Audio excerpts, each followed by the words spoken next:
Hello, welcome to Anatomy and Physiology class, and I teach a couple sections of Anatomy and Physiology as well as both a 1 and a 2 sections. So if you find yourself in my class, welcome, and I think you'll have a good time.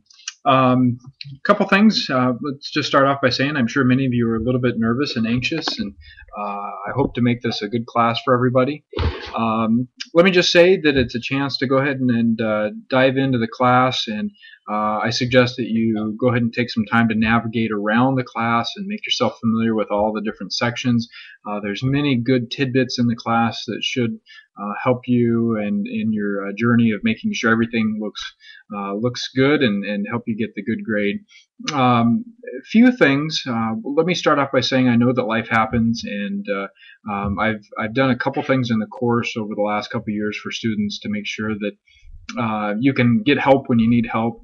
The first thing is that number one, I hope that you take the time to really stay up with the class, but like I said, I know that life happens. So the first little lifeline that I've tossed out to you is a mulligan, and a mulligan basically is a golf term for a redo, although I don't really use it in the class as a redo. But we have a late policy, which I'll talk about in a minute. But if you find yourself in a position where you've turned something in late and you want to use the mulligan, all you need to do is when you submit the assignment in the drop box, type a note in there that says you want me to use this as a mulligan if it's a late assignment.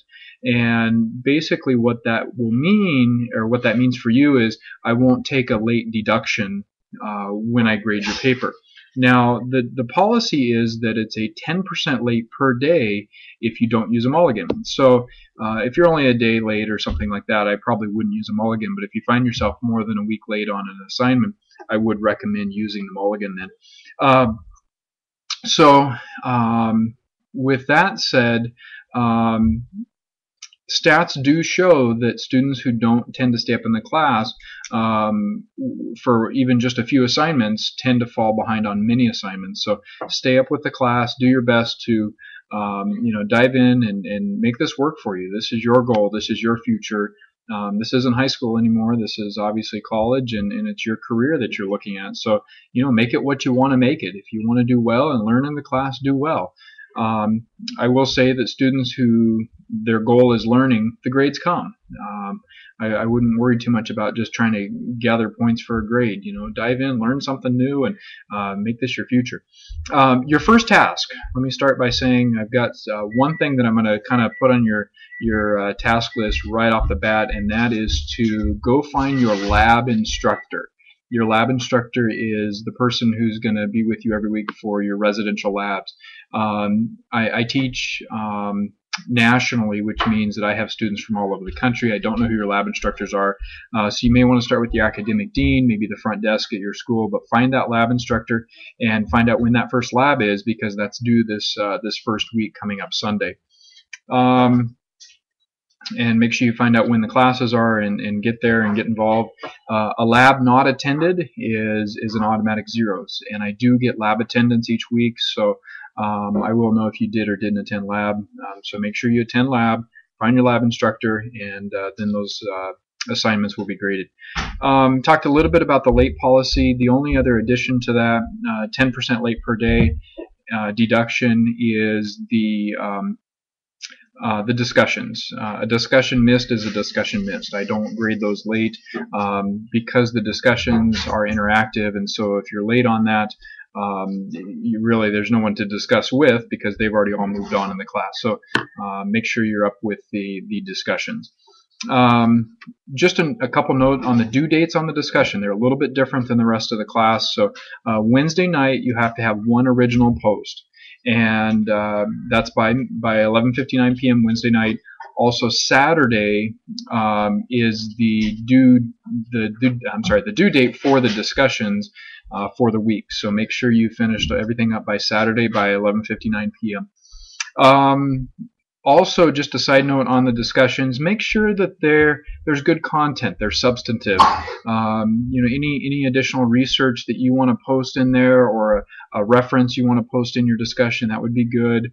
At least a couple paragraphs. Don't just make this a couple line response. And same thing, when you respond to a cohort, which is a class member, make sure that your response is substantive. There should be something new, some research, a thought-provoking question. There's nothing that says you only have to have 2 responses each week, but that's the minimum.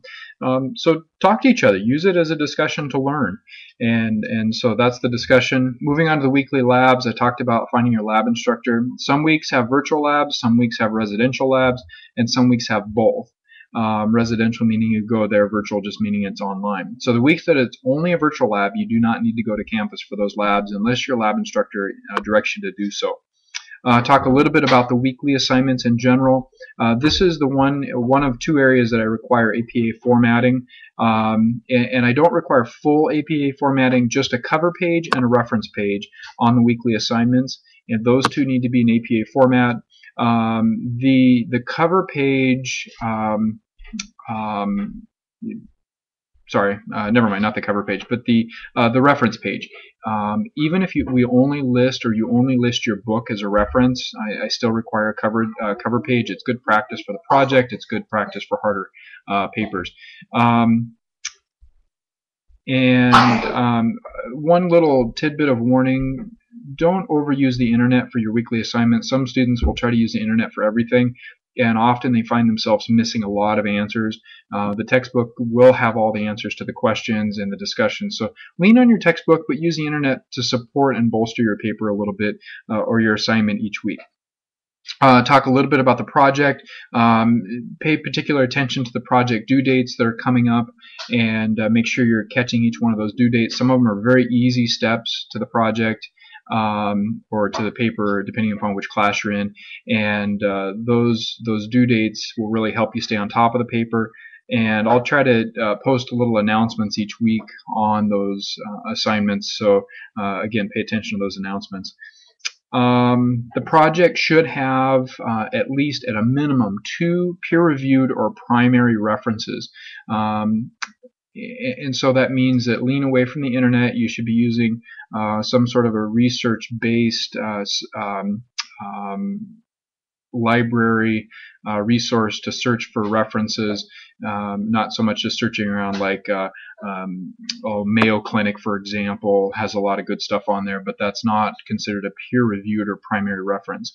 So lean away from the internet, work more towards those research-based reference sites for school. And if you have questions about that, go to your librarian on your campus. She's usually he or she is wonderful at helping with those things, and they'll get you set up. And last but not least, make sure you pay attention to the announcements. I try to post at least, at minimum, 2 announcements a week. I occasionally will send out emails when things are pretty important.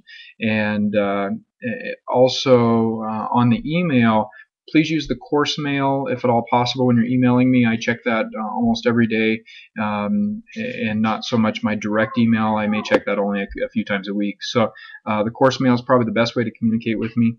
And again, I check that frequently. And that's really about it. Again, pay attention to the announcements, pay attention to your email or the course mail, and you should do well in the class. Dive in, learn something new, and enjoy the class. I think it'll be fun for you. And thanks much for your time and all your effort, and I'll see you at the other end in week 11.